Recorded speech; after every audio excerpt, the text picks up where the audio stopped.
தமிழ்நாடு வெல்லும். ஓடி விளையாடு ஓய்ந்திருக்கலாகாது. அதுக்கு தான் சூப்பர் சரவணா ஸ்டோர்ஸ்ல சம்மருக்கு ஆடைகள் வாங்கும் போது அவுட்டோர் கேம்ஸ் ஃப்ரீ. ஓடு ஆடு விளையாடு. சூப்பர் சரவணா ஸ்டோர்ஸ் சம்மர் கோடையை கொண்டாடலாம். இன்னைக்கு ஒரு அற்புதமான ஒரு நிகழ்வு, ஆச்சரியத்தக்க ஒரு நிகழ்வு, ஏன் வியக்கத்தக்க ஒரு நிகழ்வு மதுரை மத்திய தொகுதியில் நடந்திருக்கு. எங்கேந்தோ பாராசூட்டை கண்டுபிடிச்சு ஒரு வேட்பாளர் என்ற அடையாளத்தில் ஒரு என்ன சொன்னார், சினிமா சங்கி, ஒரு சினிமா சங்கியை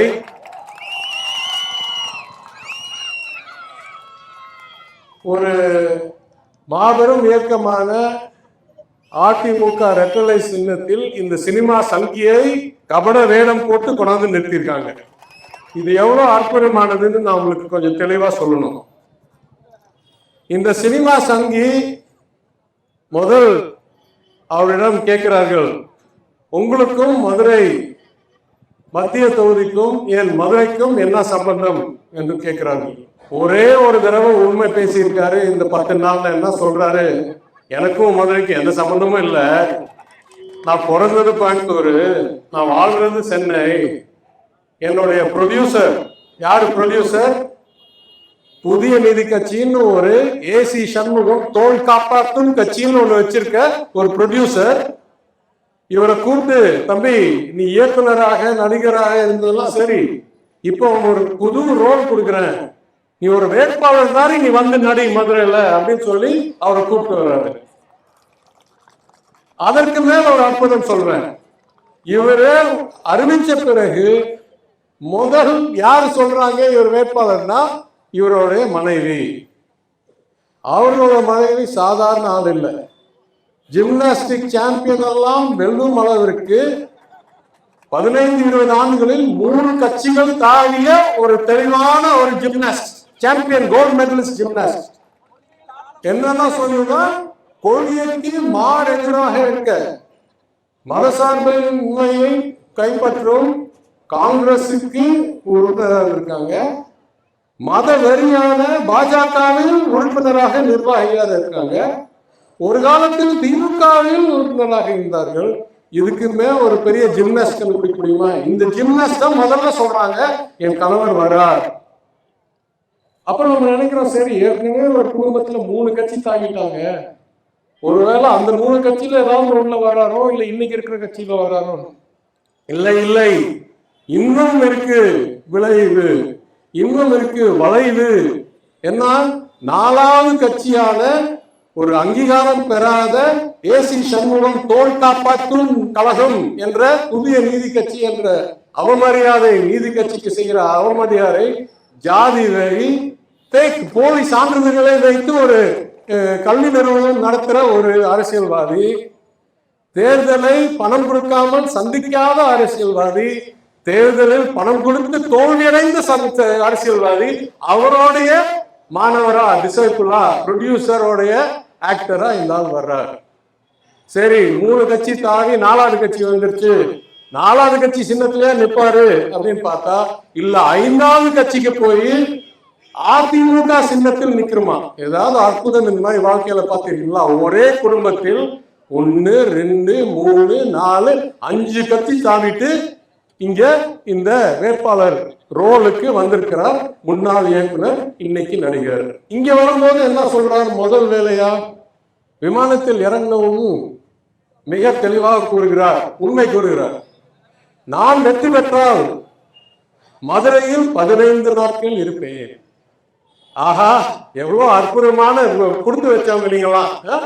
அவர் வெற்றி பெற்று எம்எல்ஏ ஆனாலாம் 15 நாள் இருப்பாராம். இன்னும் வீடு இல்லை, இன்னும் அட்ரஸ் இல்லை, பரவாயில்ல நான் கண்டுபிடிச்சிக்கிறேன், இந்த உறுதி எனக்கு தெரியாது, நான் வந்ததில்லை, எதற்காக இந்த கட்சிக்கு வந்தீங்கள் என்று கேட்டால் சொல்றார், இல்ல என் இயக்குனர், அதாவது ஏசி சண்முகம் தோல் காப்பாற்று கட்சி தலைவர் ஒரு நாள் என்னை கூப்பிட்டு சொன்னார், எங்களுக்கு ஒரு தொகுதி ஒதுக்கப்பட்டிருக்கிறது, அந்த தொகுதியில் நீங்க அங்க போய் நடிக்கிறீங்களா வேட்பாளராக? அது மதுரை மத்தியாக இருந்தது, அதனால் மட்டும்தான் மதுரை மத்திக்கு வந்திருக்கேன். அப்ப இவங்க எல்லாம் சேர்த்து வச்சா முதல் உண்மை, கொள்கை வெற்றிடம். ஒரு கொள்கை ஒரு நாள் பின்பற்றி நிரந்தரமாக இருந்ததில்லை. காத்தாடிகள் மாதிரி எங்கெல்லாம் காத்தடிக்குதோ அங்கெல்லாம் போற சந்தர்ப்பவாதிகள். இவங்கெல்லாம் இங்க வந்து நம்மகிட்ட ஏதோ பெரிய வேட்பாளர் மாதிரியும் புத்திசாலி மாதிரியும் காமிச்சிட்டு இருக்காங்க. இரண்டாவது நாடகம், இங்க வந்து முதல் வேலையா என்ன பண்றாரு, RSS அலுவலகத்துக்கு போறாரு. எங்க நான் 10 வருஷம் வேலையா இருக்கேன், 5 வருஷம் அமைச்சரா இருக்கேன். என் நண்பர் கம்மர் சுரேஷ் 20-30 வருஷம் அரசியல் இருக்காரு. என் நண்பர் பகுதி செயலாளராக இருந்த இன்றைக்கு செயற்குழு உறுப்பினர் ஜெயராமன் இருக்கிறாரு. தோழமை கட்சிகள் இத்தனை கட்சிகள் இருக்கிறாங்க. யாருக்காவது ஒருத்தருக்கு இங்க RSS அலுவலகம் இருக்குன்னு தெரியுமா? எனக்கு சுத்தமா தெரியாது. அதனால இவருக்கு முக்கியமான சினிமா சங்கி என்ன பண்றாரு, நேர் முதல் கார் எடுத்து RSS அலுவலகம் சென்றாரு.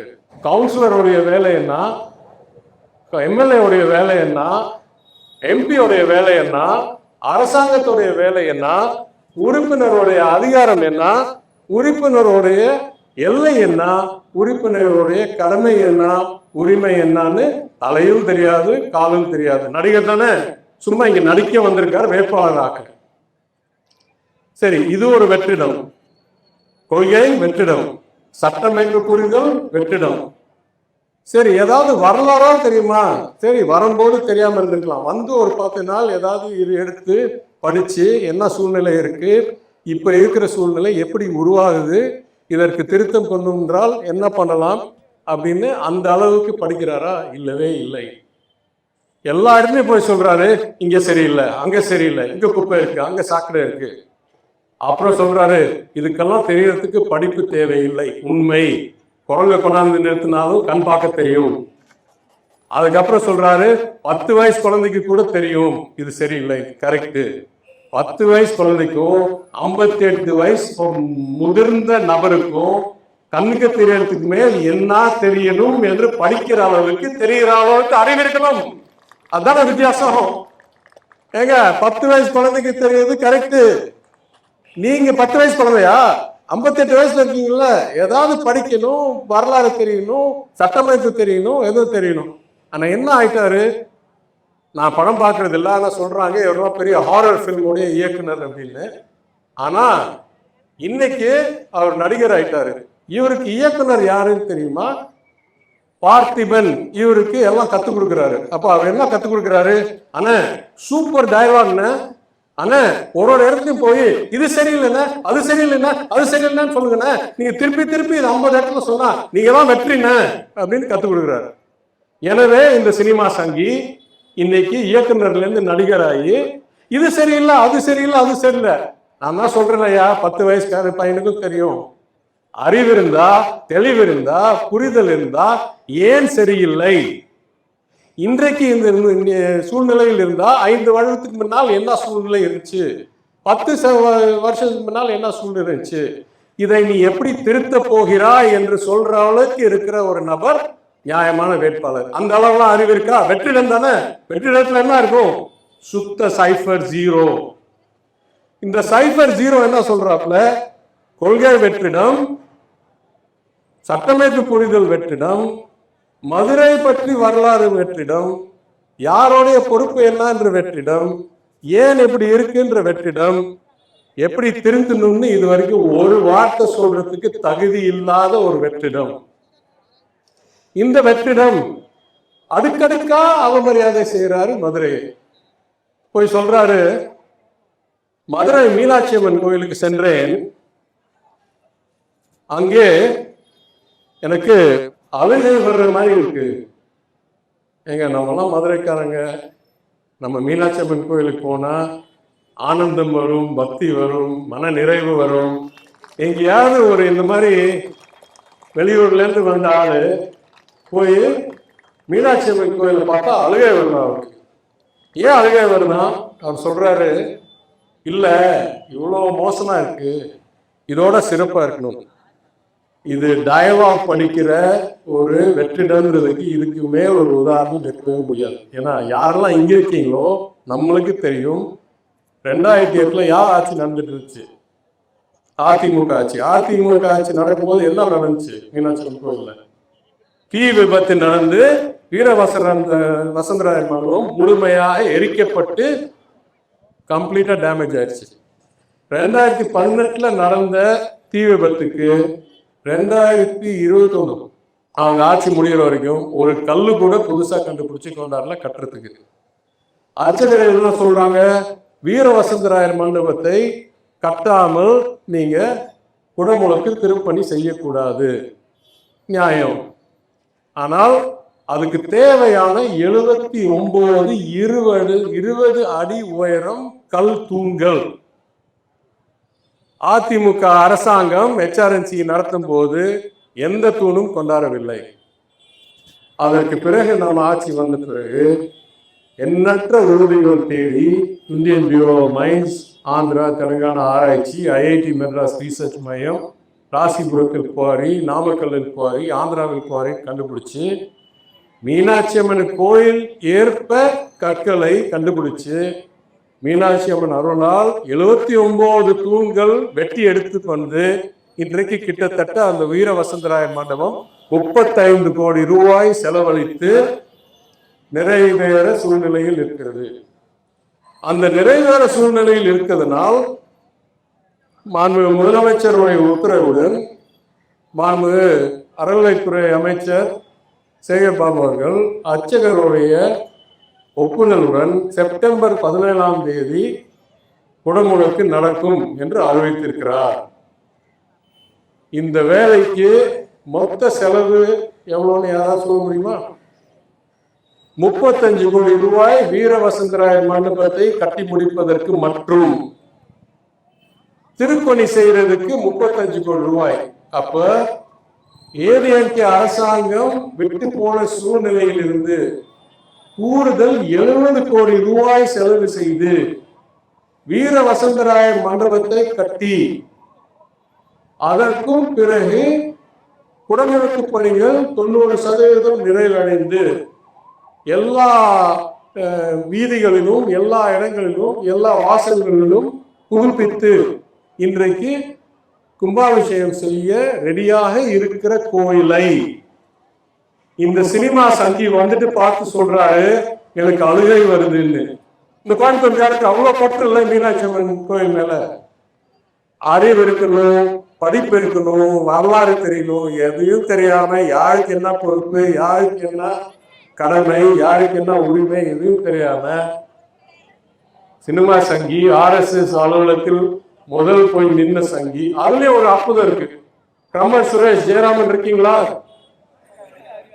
உங்களுடைய ஒரு கால உற்ற நண்பர் PM மன்னன் இருக்கார், ஞாபகம் இருக்குல்ல? PM மன்னன் என்ன இருக்காரு இப்போ? எத்தனையோ ஆண்டுகள் கழிச்சு இப்ப பாவம் அதிமுக இருக்காரு. சரி, அவர் பாவம் அவர் விட்டுருங்க. PM மன்னனை கொண்டு போய் RSS அலுவலகத்தில் உட்காந்து வச்சு போட்டோ எடுக்கிறார். PM மன்னனுக்கு அதிர்ச்சியா இருக்கும், என்னதான் நின்று வச்சாங்க அப்படின்னு. அங்க உட்காந்துட்டு RSS அலுவலகத்துல இருந்து வெளியே வந்து கோயில் சரியால எனக்கு அழுக வருது அப்ப சொல்றாரு, எத்தனையோ இங்க பக்தர்கள் வராங்க, அவங்களுக்கு வந்து கழிப்பறை பத்தவில்லை. இதுக்குதான் சொல்றேன், படிப்பு, புரிதல், வரலாறு அறிதல் ரொம்ப முக்கியம்.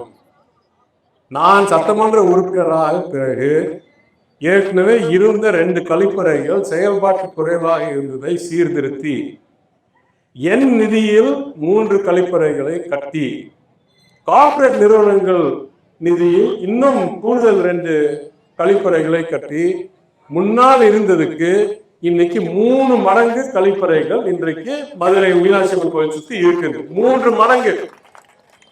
இந்த 3 மடங்கு நம்ம செய்ததை பார்த்து பிறகு இந்த சங்கி சொல்றா, சினிமன் சங்கி அடிப்படையே காமிங்க, வாங்க காமிக்கிறவங்க தயவுசெய்து காப்பி விடுங்க, எங்கேயாவது பாத்ரூம் போக தேவைப்பட்டு போறதுக்கு அன்னைக்கு அவர் கண்ணுக்கு கிடைக்கல.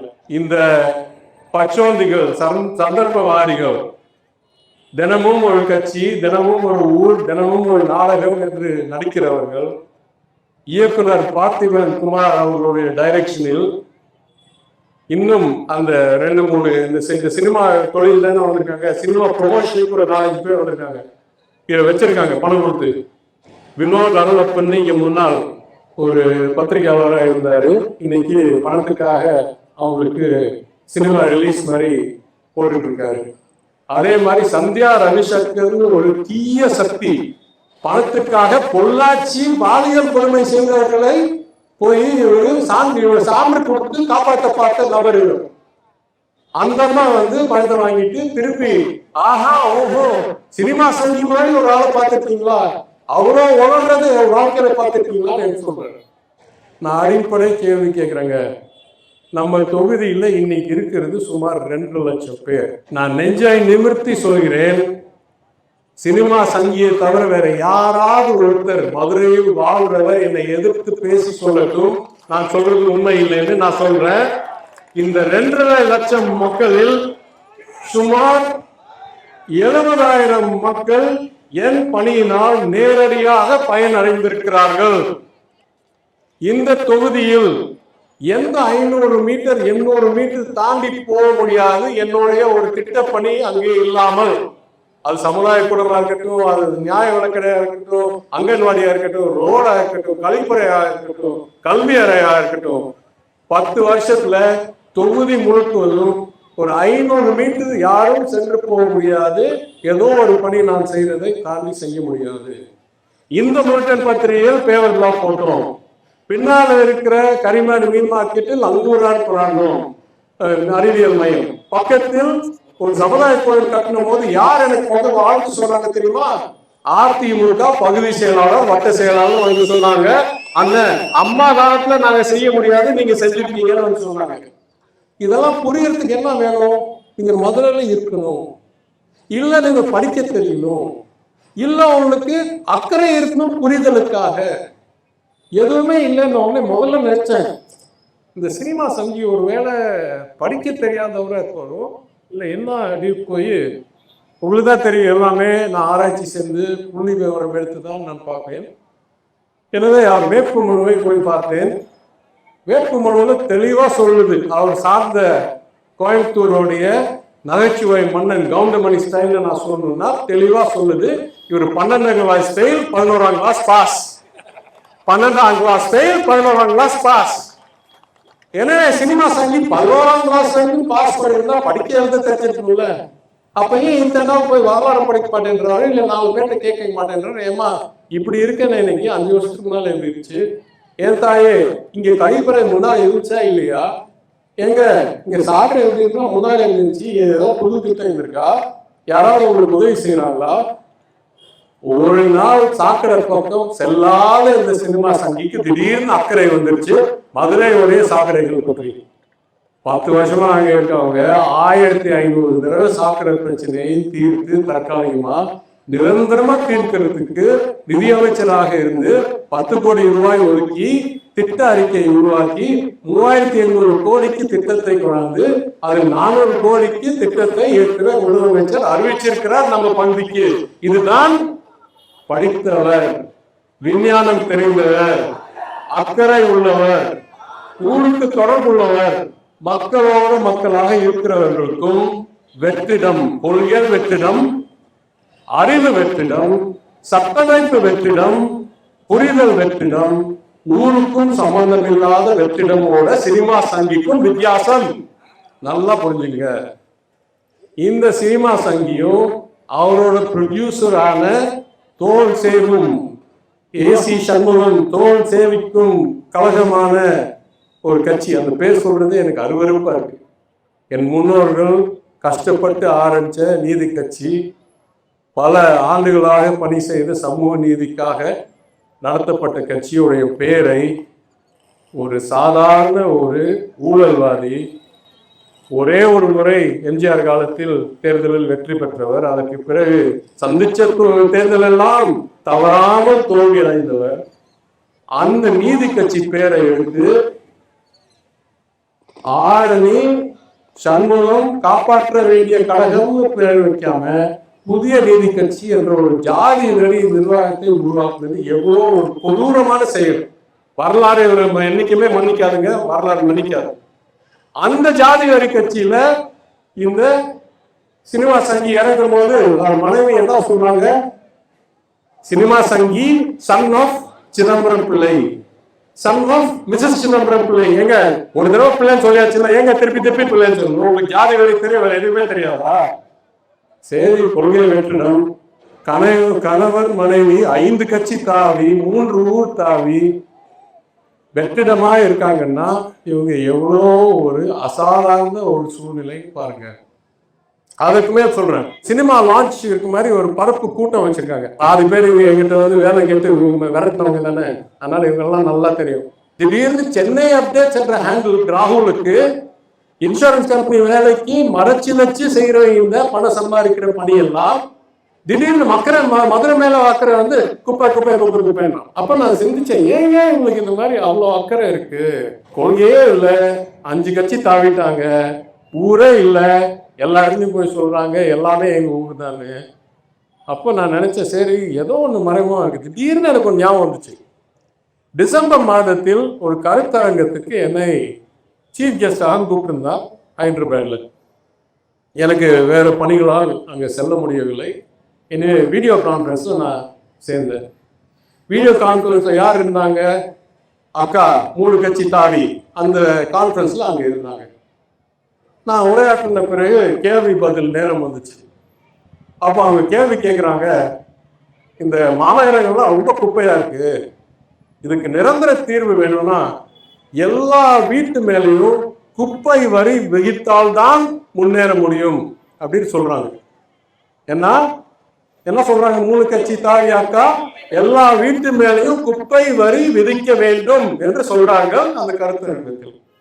அப்ப நான் சொல்றேன், அதெல்லாம் சரி வராது, ஏற்கனவே சேவைகள் சரியில்லாதனால குப்பை இவ்வளோ ஆற்ற முடியாத சூழ்நிலை இருக்குது, இது படிப்படியாக திருத்தணும், உண்மை மக்களுக்கு விழிப்புணர்வு உருவாக்கணும். ஆனால் வரி மேல வசூலிக்கிறதுனால் எதுவும் திருத்தம் வராது என்று கருதுகிறேன். அன்னைக்கு எனக்கு புரியவில்லை, ஏன் இவர் குப்பை வரி எடுத்து பேசிட்டு இருக்காங்கன்னு. இப்ப எனக்கு தெரியுது, எப்படியாவது நம்ம எம்எல்ஏ ஆயிட்டா குப்பைக்கு வரியை போட்டு அந்த டெண்டர்ல அப்படியே அடிக்கலாம் அப்படின்றதுக்காக ஏசி சண்முகம் படித்து கொடுத்து இன்றைக்கு சினிமா சங்கி இந்த வார்த்தையெல்லாம் வைக்கிறாரு. இன்னும் பல நாட்கள் இருக்கின்றன தேர்தலுக்கு, இன்னும் பல சுவாரஸ்யமான தகவல்கள் சினிமா சங்கி மற்றும் 3 கட்சி தாவி மேல் இன்னும் வந்து கொண்டே இருக்கிறது. சில நாளைக்கு முன் கூட போலீஸ் புகார் வச்சிருக்காங்க.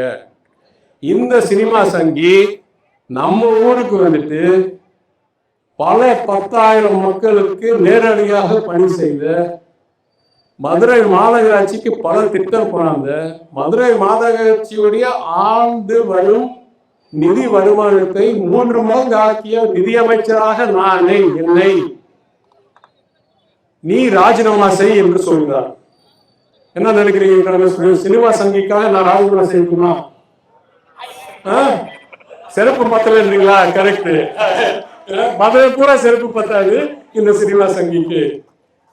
எவ்வளோ ஒரு வெற்றிடம் இருக்கிற நபரிடம் இவ்வளவு கருத்து வாய் ஜானால் வருது. ஏங்க சினிமாவில் நடிச்சு இவர் நினைக்கிறாரு பொய்ய சொல்லிக்கிட்டே இருந்தா மக்கள் நம்பிடுவாங்க. மதுரை மக்கள் முட்டாள்கள் இல்லை, மதுரை மக்கள் சுயமரியாதைக்காரர்கள். மதுரை மக்களிடம் அவங்களுக்கு கண்ணுக்கு முன்னால தெரிகிறது உண்மை இல்லை, நான் சொல்றதுதான் உண்மைன்னு சொன்னா எவ்வளவு வடிகட்டின முட்டாளாக இருக்கணும். வெற்றிடம், முட்டாள்கள் வெற்றிடம், அறிவு வெற்றிடம், அரசியல் அமைப்பு வெற்றிடம், கொள்கை வெற்றிடம். இன்னைக்கு 5ஆவது கட்சியில இருப்பாங்க, நாளைக்கு 6ஆவது கட்சிக்கு போவாங்க, நாளைக்கு 7ஆவது கட்சிக்கு போவாங்க.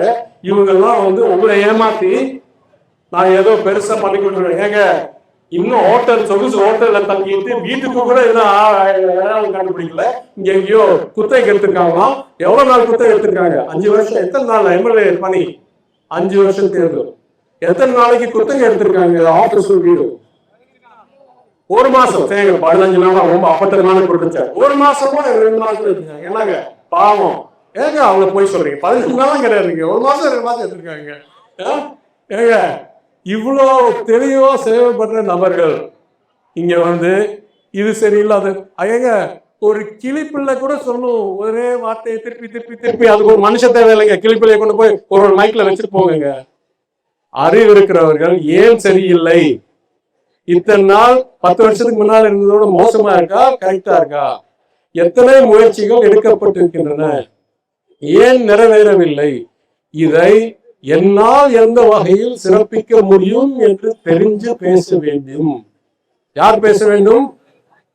12th class fail, 11th class pass. கரெக்டா? நான் எல்லா நிபுணர்களையும் கூப்பிட்டு திட்டமிட்டு 3500 கோடிக்கு டாடா கம்பெனிட்ட ஒப்பந்தம் போட்டு கொண்டாந்த ரிப்போர்ட்ல அதுல என்ன இருக்கு, நான் அதெல்லாம் விட்டுருங்க. நான் ஒரு அடிப்படை கேள்வி கேட்கிறேன். எல்லை எங்க ஆரம்பிக்கிறது எங்க முடியுதுன்னு கேட்டா சொல்ல தெரியும்னு யார் நினைக்கிறீங்க? தெரியாதுல்ல? சரி. தொகுதியில எத்தனை பள்ளிக்கூடங்கள் இருக்குன்னு தெரியுமா? அப்ப எத்தனை நான் ஸ்கூல்ல கிளாஸ் போட்டிருக்கேன்னு தெரிய வரும்? சான்ஸே கிடையாது. அதான் சொல்றாரு, எதுவும் நடக்கல. அவரு கண்ணுக்கு அவ்வளவுதானே தெரியுது, அவரு அறிவுக்கு அவ்வளவுதானே தெரியுது. அடுத்தாப்புல கேட்கிறேன், தொகுதியில எத்தனை சாலைகள் இருக்குன்னு சினிமா சங்கிக்கு தெரியுமா? போனது 4 சாலை, அது வரைக்கும் தெரியும். அதுக்கு மேல் எவ்வளவு பாருங்க. ஒரு அப்பட்டமான பொய் சொல்ற நபர் தொகுதி நிறைய அமைச்சர் மேல், சட்டமன்ற உறுப்பினர் மேல் அதிருப்தி என் கண்ணுக்கு தெரியுதுன்ற. நான் கேட்கிறேன், யாராவது அதிருப்தியில் இருக்கீங்களாங்க? என்ன பிரச்சனை? 2.5 லட்சம் மக்கள் இருக்கிற இடத்துல இந்த சினிமா சங்கி விமானத்திலேருந்து இறங்கினதுலேருந்து இன்னை வரைக்கும் மிஞ்சி போனா ஒரு 500 பேர்கிட்ட பேசியிருப்பாரு. 500 பேர்கிட்ட கேட்டா அவங்க என்ன சொன்னாங்க நம்மளுக்கா தெரியும்? அவரா மனசு வச்சு ஏதோ ஒரு பதில் சொல்றாரு. எனவே நான் கூற வேண்டியது, அரசியலில் என்னைக்கும் நாகரிகத்தை கைப்பற்றினவன் நான். சட்டமன்றத்தில் கூட யாரையும் எதிர்த்து நான் பேசும்போது தனிப்பட்ட முறையில் தாக்கல் செய்ய மாட்டேன்.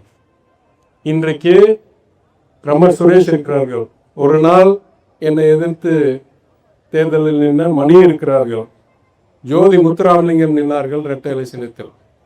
யாரை பத்தி ஒரு வார்த்தை பேசினதில்லை. ஏன் இன்னைக்கு பேசுறேன்னா, இந்த தீய சக்திகள் திருப்பி திருப்பி திருப்பி பொய்ய சொன்னா தொகுதியில எடுபடாதுன்னு நல்லா தெரியும். டெபாசிட் வாங்குவாங்களா இல்லையா? அதான் கேள்வி. டெபாசிட் வாங்காம வைக்கிறது உங்களுடைய கடமை. ஏன்னா அது சுயமரியாதை, மதுரையுடைய சுயமரியாதை.